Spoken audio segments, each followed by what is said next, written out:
婆婆60大寿，满院喧嚣，她却冲进厨房，指着我妈的鼻子骂：老东西，诚心毁了我的寿宴。话音未落，竟扬手连扇我妈5个巴掌。看着母亲红肿的脸和嘴角的血迹，我浑身冰冷，猛地转身，目光死死锁定在墙角那根手臂粗的木棍上。大家好，开始今天的分享之前，希望你能给人间烟火点个订阅，我将会分享更多优质的内容。90年代的夏天，天亮得格外早，清晨5点刚过，家属院里已经有了动静，此起彼伏的公鸡打鸣声，夹杂着各家各户生煤炉时特有的噼啪声和淡淡的煤烟味，构成了那个时代独有的晨间交响。今天我们家是这交响乐的绝对主角。院子正中央，那棵见证了几代人成长的大槐树下，是我婆婆王桂芬的60大寿庆典现场。我叫李秀英，是这个家里不多言不多语的儿媳。我的丈夫张伟是婆婆唯一的儿子。我们结婚5年，一直和婆婆住在这套单位分配的2室1厅里，外加一个用木板和油毡搭出来的勉强算是厨房的棚子。天还没亮透，我就被婆婆的大嗓门给吵醒了。她穿着一件崭新的紫红色暗花绸缎上衣，头发梳得一丝不苟，精神矍铄地坐在院子里的小马扎上，像一个运筹帷幄的将军，指挥着全局。秀英，死哪儿去了？还不赶紧去把昨天跟邻居老刘家借的桌子搬出来摆好。维子呢？让他去菜市场把订好的那块五花肉取回来，再多称2斤排骨。记住，要肥瘦相间的，别让人家给糊弄了。我应了一声，赶紧穿好衣服，推醒了还在打鼾的张伟。张伟揉着惺忪的睡眼，嘟囔了一句：妈也真是的，过个生日比单位搞生产动员大会还紧张，少说2句。妈今天高兴，你赶紧去吧。我一边帮他找衣服，一边轻声劝道：这就是我的丈夫张伟，一个典型的家板男，他爱我，也孝顺他妈，但在他强势的母亲面前，他那点对我的爱时常会变成秀英你多担待点的无奈和稀泥。为了省钱，也为了在亲戚邻里们面前显得实在和热闹，婆婆王桂芬力排众议，决定寿宴就在家里办。她放出话来，要摆足足8张大桌，把能请的亲戚、有头有脸的同事、关系好的邻居全都请来，场面必须搞得风风光光。这可苦了我，家里的锅碗瓢盆根本不够，桌子板凳更是差得远。从1个星期前开始，我就陪着笑脸，挨家挨户地去敲邻居的门，借东借西。婆婆对此的评价是，这点事都办不好，脸皮薄能当饭吃。正忙着和张伟一起擦拭刚借来的八仙桌时，院门口传来一阵熟悉的脚步声。我抬头一看，心里一热，是妈来了。我妈叫陈淑兰，大半辈子生活在乡下，这次为了我的大日子，她特地从几十里外的老家赶来。她穿着一身洗得发白的蓝布褂子，裤腿上还沾着些许泥点，肩上扛着一个鼓鼓囊囊的麻袋，手里还拎着一个装满了鸡蛋的竹篮。妈，我赶紧跑过去，接过她肩上的麻袋，麻袋沉甸甸的，散发着泥土的芬芳。秀英啊！我妈看到我满是褶子的脸上笑开了花。累坏了吧？妈给你带了些自家种的青菜和豆角，还有刚下的土鸡蛋，给你婆婆过寿添个菜。我鼻子一酸，眼眶有些发热。我知道这是妈能拿出来的最好的东西了。她总觉得我在婆家需要娘家给撑腰，哪怕只是这些不值钱的土产，也是她的一片心意，想让我在婆家能抬得起头。张伟也热情地迎上来，喊了声妈，接过了竹篮。婆婆王桂芬此时也闻声走了过来，她上下打量了我妈一番，目光在我妈那身朴素的衣着和脚上的旧布鞋上停留了片刻，眼神里闪过一丝不易察觉的轻蔑。哎呀，亲家母，你来就来嘛，还带这么多东西，太客气了。婆婆嘴上说着客套话，脸上的笑容却有些僵硬。我妈局促地搓着手，憨厚地笑着，不值钱的，都是自家地里长的，给大姐的寿宴添个热闹。婆婆没再接话，转身对刚探出头来看热闹的邻居张婶说：“看见没，我这亲家母实诚人，就是乡下东西，也不知道干不干净，回头得好好洗洗。”她的声音不大不小，正好能让我和我妈听得一清二楚。我妈的笑容瞬间凝固在了脸上，头也微微低了下去。我的心像被针扎了一下，一股无名火噌的就往上冒。我正要开口说点什么，婆婆却像是背后长了眼睛，回过头来瞪了我一眼：“你杵在那干什么？还不赶紧带你妈去屋里歇会儿，然后出来干活。今天有的是活要干，别想偷懒。”张伟在旁边拉了拉我的衣角，用口型对我说：“妈今天高兴，别计较。”我深吸一口气，把那股火强行压了下去。我搀着我妈的手，轻声说：“妈，我们进屋，别理他。”我妈反过来拍了拍我的手，低声说：“没事，秀英，妈不累，妈是来给你帮忙的，不是来歇着的。快，我们去厨房看看有什么能做的。”看着我妈故作坚强的样子，我的心更沉了。我知道这场看似喜庆热闹的寿宴，对我妈，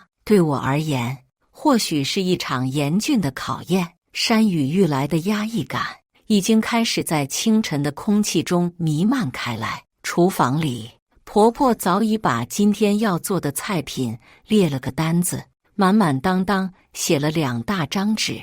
她指着那堆刚从菜市场买回来的肉，对我妈说：“亲家母，你刀工好，这块肉你来切吧，要做回锅肉的，要切得薄厚均匀。”我妈一听有活干，立刻来了精神，连连点头：“哎，好，好。”她卷起袖子，拿起菜刀，认真地开始切肉。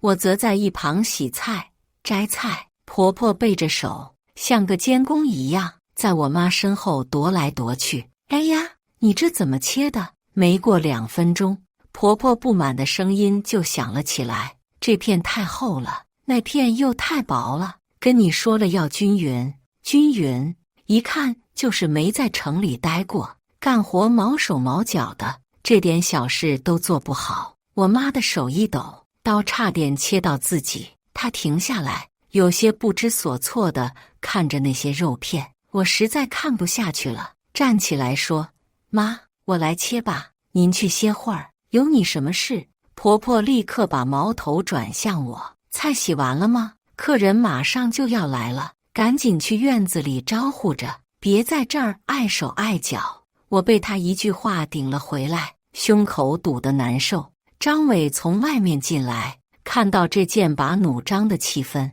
又开始打圆场：“妈，秀英也是好意，妈，你也别太累了，坐着指挥就行。”王桂芬哼了一声，总算没再说什么，转身又去院子里指点江山了。我看着我妈额头上渗出的细密汗珠，和她那双因为紧张而微微发抖的手，心里五味杂陈。她只是想帮我，想让我在这家里过得好一点，却没想到从进门的这一刻起，就得承受这样的挑剔和羞辱。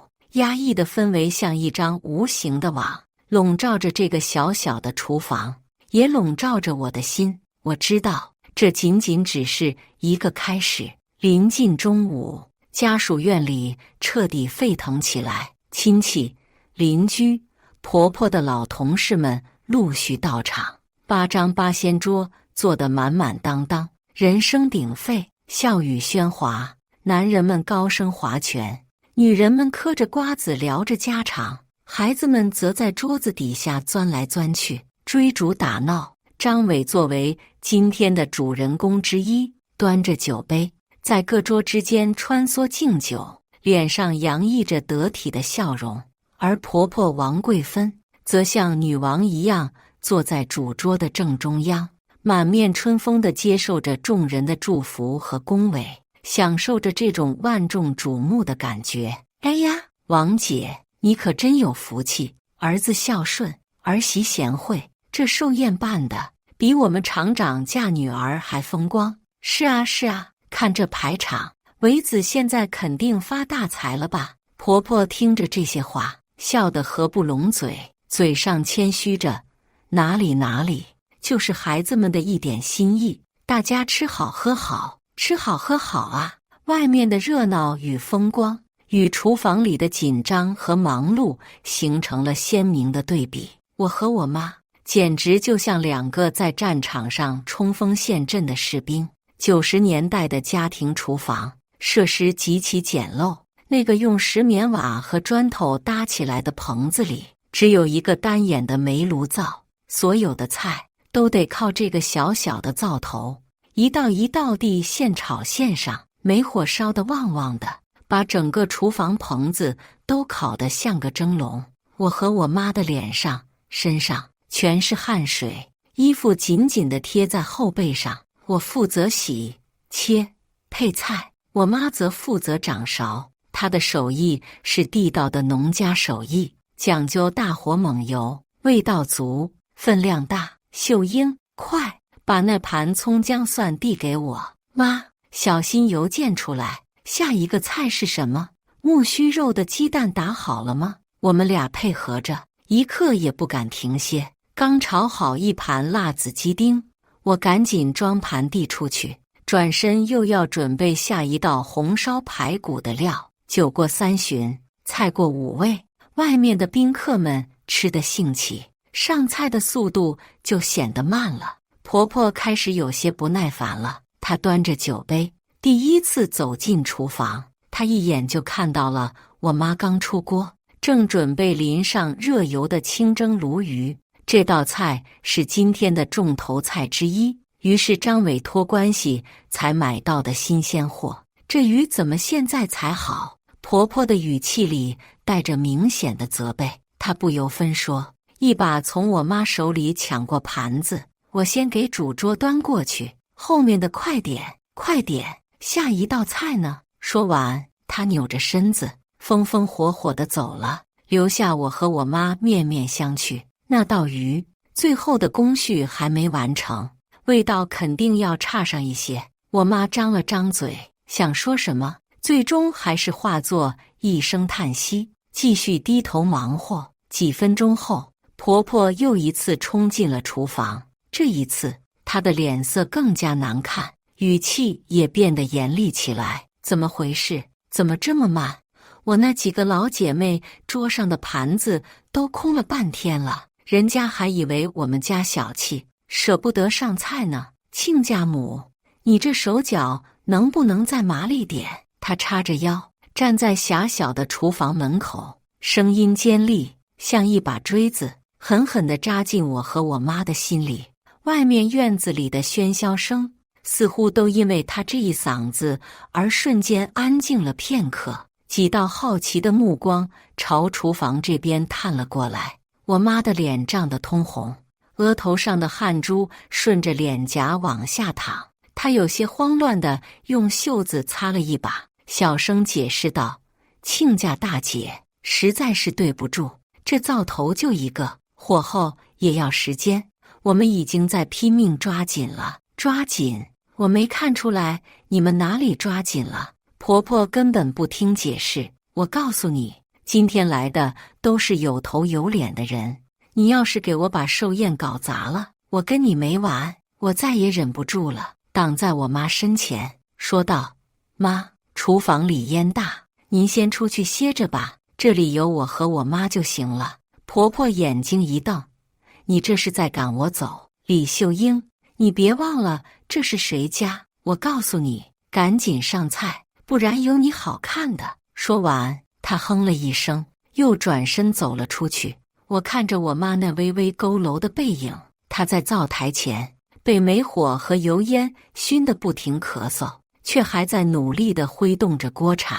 我的心里像是被一块巨石压着，喘不过气来。我开始后悔当初为什么要同意在家里办这个寿宴，更后悔为什么要把我妈从乡下接来，让她受这份罪。外面的觥筹交错和欢声笑语，此刻听在我的耳朵里是那么的刺耳，每一声笑都像是在嘲讽着厨房里我们母女俩的狼狈。压垮骆驼的从来不是最后一根稻草，而是之前的每一根。按照我们这边的习俗，寿宴中间要上一道压轴大菜，寓意吉祥如意。今天婆婆钦定的压轴菜是四喜丸子。这道菜工序复杂，要先将肉馅摔打上劲，搓成丸子，过油炸定型，然后再入锅，配上冬笋、香菇等辅料，小火慢炖，直至汤汁浓稠，丸子入味。我妈对这道菜格外上心，她知道这是大菜，是撑场面的。从中午开始，她就一直在灶台边守着那锅丸子，时不时地调整火候，用勺子将浓郁的汤汁一遍遍地浇在丸子上。外面的酒局已经进入了白热化阶段，男人们的嗓门越来越大，脸也越来越红。就在这时，主桌那边，婆婆的一个老姐妹，也是她一直以来暗中较劲的对象，半开玩笑地问了一句：“哎，桂芬啊，你这大厨是不是歇着去了？怎么半天没见新菜上来啊？我们可都等着你的压轴好菜呢。”这句话像一根针，精准地刺破了婆婆王桂芬那张用虚荣和排场吹起来的面子气球。她觉得在众人面前丢了脸，脸上那点春风得意的笑容瞬间消失得无影无踪。她猛地站起身，二话不说，怒气冲冲地再次闯进了厨房。此时，我妈正小心翼翼地将炖得软糯酥烂、香气四溢的丸子一个一个地往一个洁白的大瓷盘里装。她神情专注，仿佛在完成一件艺术品。盘子边上，我还用焯过水的青菜叶子摆了一圈花边，想让这道菜更好看一些。还在磨蹭什么？都等着吃呢！婆婆的怒吼声在我身后炸响，她一步冲上来，根本不给我妈反应的机会，一把就从我妈手里抢过了那个滚烫的瓷盘。啊！我妈惊呼一声，烫！我也下意识地喊了出来。那盘子在锅里煨了许久，温度极高。王桂芬的手一接触到盘子边缘，就被烫得猛一哆嗦。她手一抖，盘子一斜，一个硕大饱满、浸满了汤汁的肉丸子，咕噜一下从盘子里滚了出来，掉在了满是油污和柴草灰的地上。那个丸子像一个休止符，让厨房里所有的声音戛然而止，时间仿佛在这一刻凝固了。婆婆王桂芬低头看着地上那个沾满了污渍的丸子，她的脸因为愤怒和羞恼涨成了猪肝色。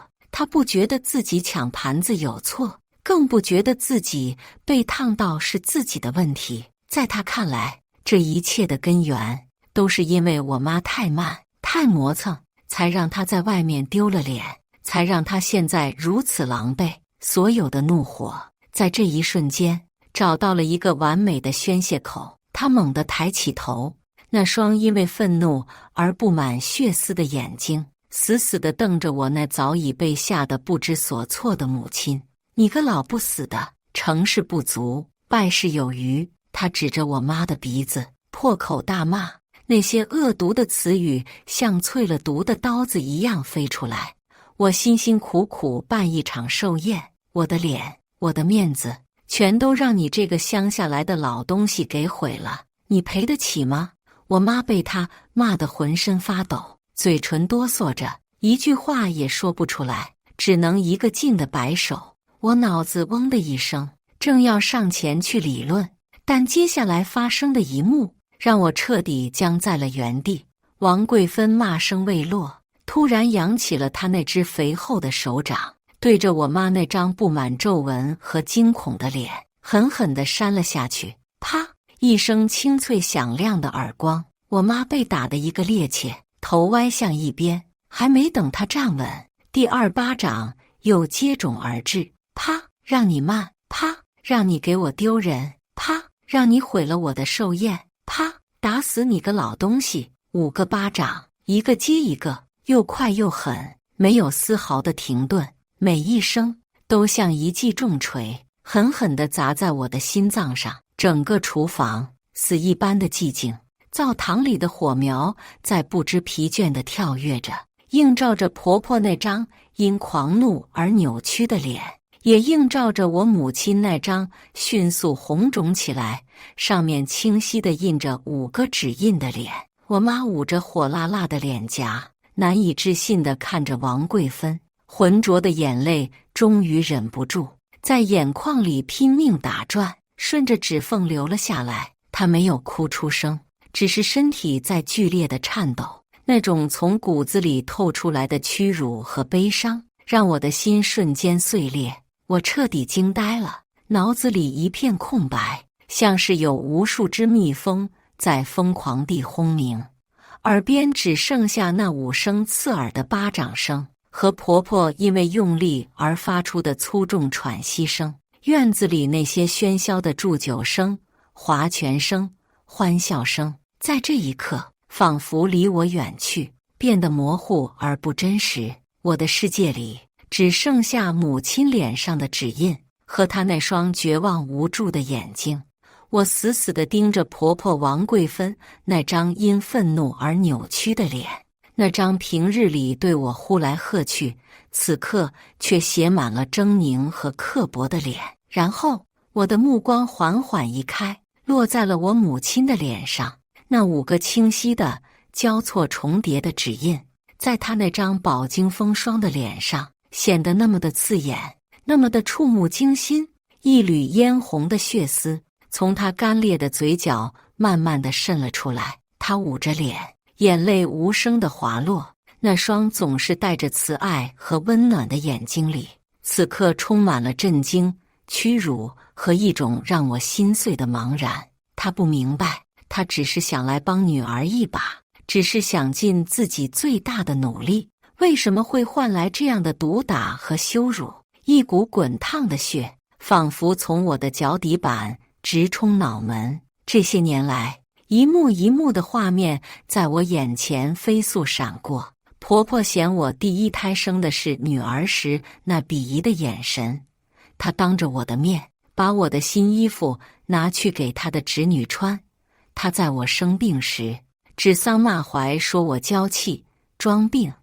她无数次在我面前抱怨，说娶了我这个没背景的城郊媳妇是他们张家吃了大亏。还有我的丈夫张伟，那个总是在关键时刻说着妈也是为了我们好，你多担待点的男人。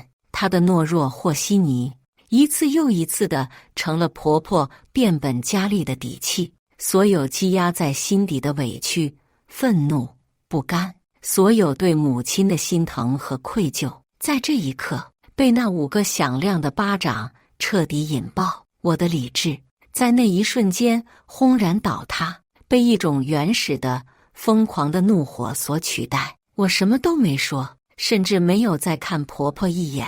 我猛地一转身，那决绝的动作让我自己都感到陌生。我的目光像刀子一样扫过堆在厨房门后墙角的杂物，破旧的煤球筐、生锈的火钳，还有一把豁了口的斧头。最后我的视线被死死地定在了一根斜靠在墙角的木棍上，那是一根手臂粗细的旧门栓，材质是坚硬的枣木，因为年代久远，表面已经磨得光滑，呈现出深沉的暗红色。平时它是用来在刮大风的时候顶住那扇摇摇欲坠的厨房破门的，此刻它在我的眼里却成了一个唯一能宣泄我心中滔天怒火的出口。我胸口剧烈地起伏着，几乎能听到自己心脏狂跳的声音，那声音像战鼓，累得我耳膜生疼。我迈开大步，径直走了过去，我的每一步都踩得极重，仿佛要将这几年来所受的隐忍和压抑全部踩进这坚实的土地里。我弯下腰，伸出手，抄起了那根沉重的木棍。木棍入手，冰凉而坚实，那沉甸甸的分量通过我的手掌，传遍我的全身，奇异的让我那因为愤怒而颤抖的身体瞬间镇定了下来。我紧紧地攥着它，指节因为用力而捏得发白，手背上青筋暴起。我握着这根棍子，缓缓地再次转过身。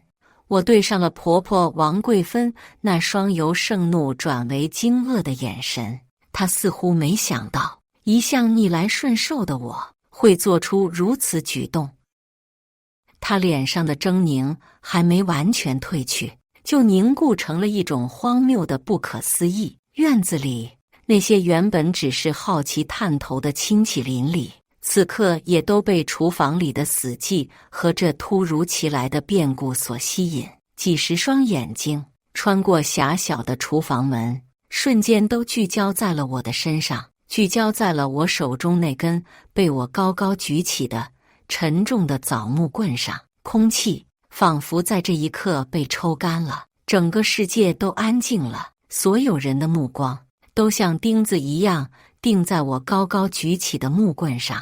婆婆王贵芬脸上的惊愕已经变成了恐惧，她下意识地后退了一步，嘴唇哆嗦着，却一个字也说不出来。我看到她眼里的恐惧，也看到了院子里那些亲戚邻居脸上震惊的表情。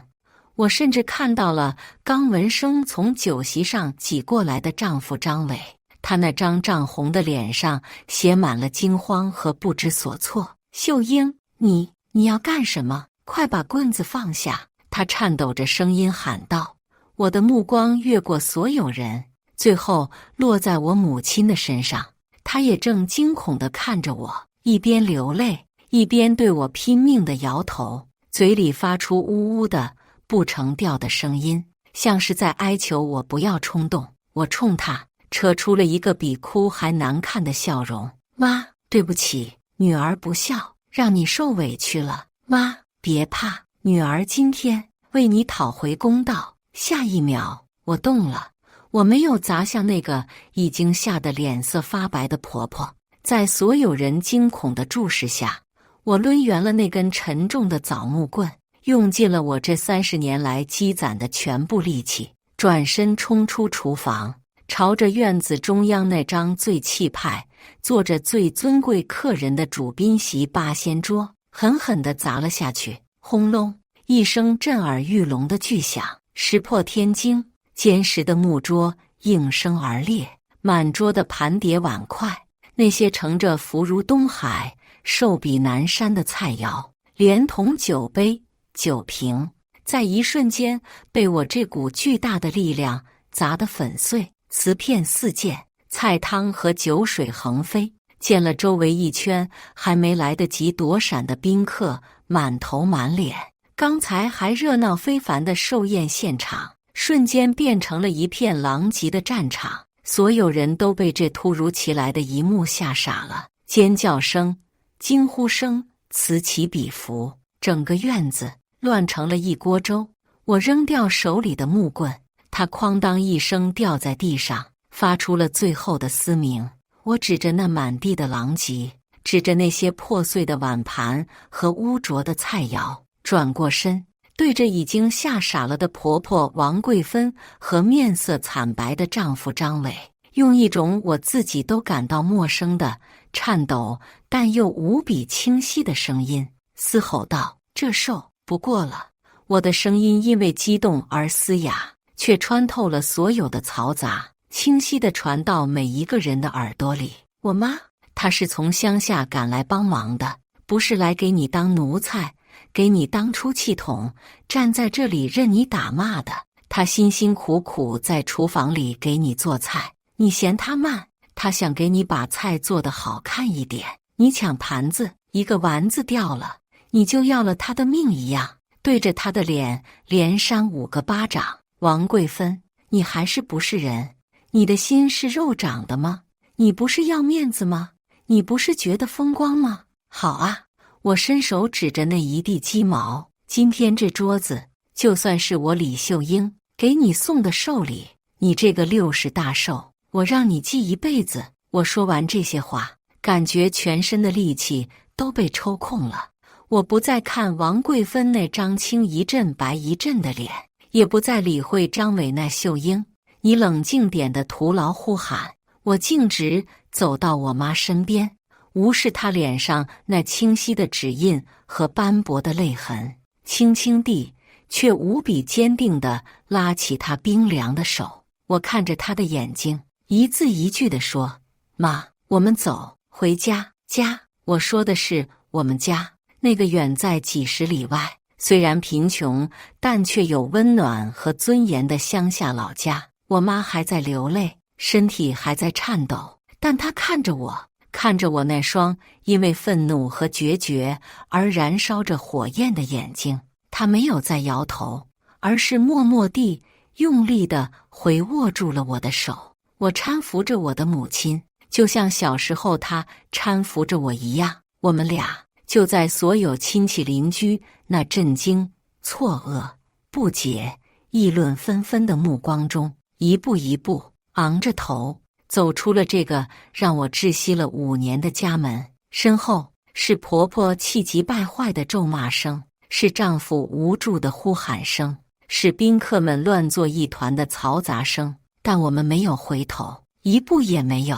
当我的脚迈出家属院大门的那一刻，90年代午后那灼热的阳光照在我的身上，我眯起了眼睛，我觉得天好像从来没有这么亮过。以上就是今天分享的故事，大家有什么想说的、想吐槽的，欢迎在下方评论交流，也更希望能给人间烟火点个订阅，我将会分享更多优质的故事内容。